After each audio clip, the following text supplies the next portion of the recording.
Pulai. Terima kasih Tuan Yang Ketua. Saya sebenarnya ada menyediakan 15 muka surat tapi dapat 5 minit saja.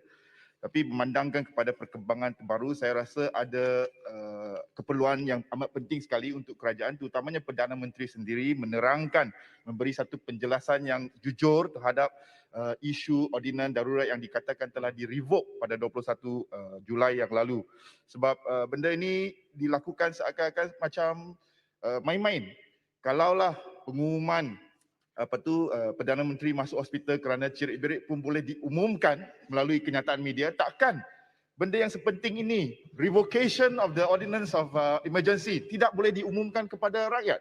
Jadi saya harap kerajaan berikan perhatian yang serius terhadap benda ini. Perdana Menteri sendiri nanti akan jawab kepada kita. Keduanya tentang vaksinisasi. Saya rasa mungkin kalau secara jujurnya inilah satu-satunya benda yang kita kata nampak sedikit hasil. Tahniah kepada menteri yang bertanggungjawab. Tetapi masih lagi ramai rakyat di luar sana, terutamanya di kawasan saya, Bukit Mertajam, di Pulau Pinang dan saya percaya di negeri-negeri lain, masih belum mendapat vaksin walaupun dos pertama. Kerajaan baru-baru ini mengumumkan bahawa mulai bulan Ogos, vaksin dah boleh jual oleh penjual swasta.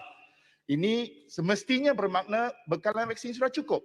Kalau bekalan vaksin tak cukup, takkan kerajaan benarkan pihak swasta untuk jual. Kalau vaksin sudah cukup, saya sarankan, saya gesa supaya kerajaan, kalau boleh minggu ini juga, berikan sekurang-kurangnya tarikh appointment, tarikh temu janji vaksin kepada semua rakyat Malaysia yang dah daftar. Saya tak kata nak cucuk semua minggu ini, tapi sekurang-kurangnya bagi tarikh temu janji vaksin kepada mereka. Kalau tak bagi tarikh temu janji vaksin, rakyat tertunggu-tunggu dalam keresahan, dan dalam keresahan ini, kalau kerajaan benarkan vaksin dijual, maka adakah kerajaan membuka peluang kepada penjual vaksin swasta mengauk keuntungan daripada keresahan rakyat yang belum dapat maklumat vaksin. Jadi saya harap dalam minggu ini dah buat operation search capacity, maka search capacity bagi tarikh vaksinasi yang munasabah, saya tekankan sini, bagi tarikh vaksinasi yang munasabah kepada semua rakyat yang telah daftar dan belum dapat tarikh vaksin lagi. Keduanya isu saya nak... Boleh saya silakan. Terima kasih Tuan Speaker. Saya tertarik dengan apa yang disebut oleh Bukit Mertajam berkenaan dengan artikel 150 tadi. Ada beberapa soalan saya nak ajukan kepada Yang Berhormat.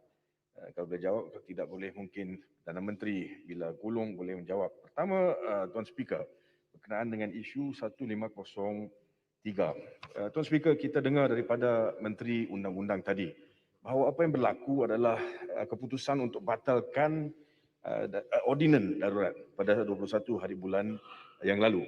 Tapi tidak ada keputusan untuk membatalkan proklamasi. Maka proklamasi itu masih berkuat kuasa sehingga hari ini dan akan berkuat kuasa sehingga 1 hari bulan 8 iaitu minggu depan.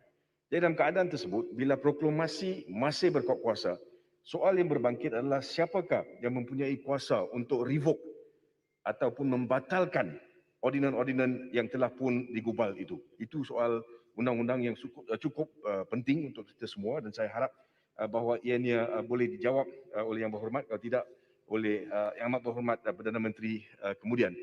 Keduanya, Tuan Ketua, bila kita lihat kepada perkataan-perkataan yang digunakan khususnya dalam 1503 dan 1507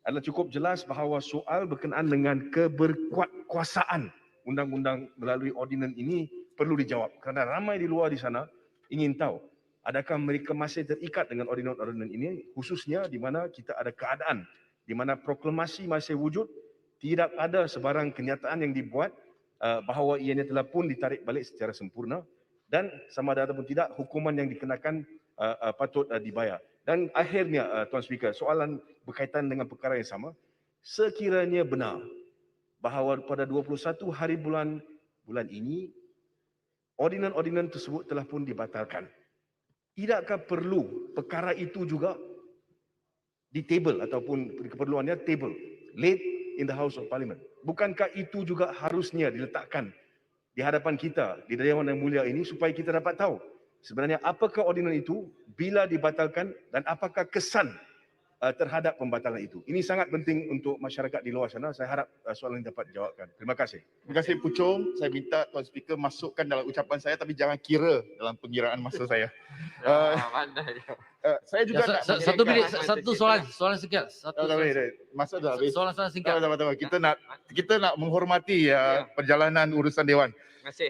Tentang isu industri sukan, saya rasa tidak ada siapa-siapa pun menteri ataupun Perdana Menteri yang telah membangkitkan keresahan industri sukan. Saya minta, saya dah bagi kenyataan media tentang perlunya ada 100 juta ringgit untuk membantu industri sukan, dan kemudian saya juga nak menyutun tentang 300,000 peruntukan parlimen yang telah diterima. Sebenarnya itu kalau nak kata terima kasih pun, sebenarnya ahli parlimen tak kira lah kerajaan ataupun pembangkang sebenarnya layak untuk menerima peruntukan parlimen kita.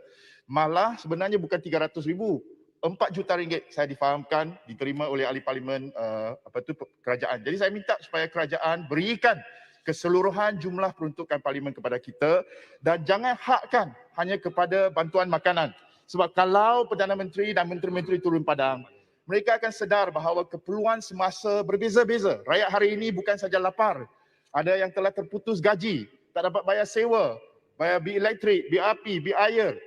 Malah ada yang sakit tak dapat bayar untuk pergi jumpa doktor. Jadi saya harap berikan peruntukan penuh kepada semua ahli parlimen dan beri kelonggaran untuk ahli parlimen menentukan berdasarkan garis panduan yang diberikan, menentukan bentuk-bentuk sumbangan yang boleh diberikan kepada rakyat di bawah sana.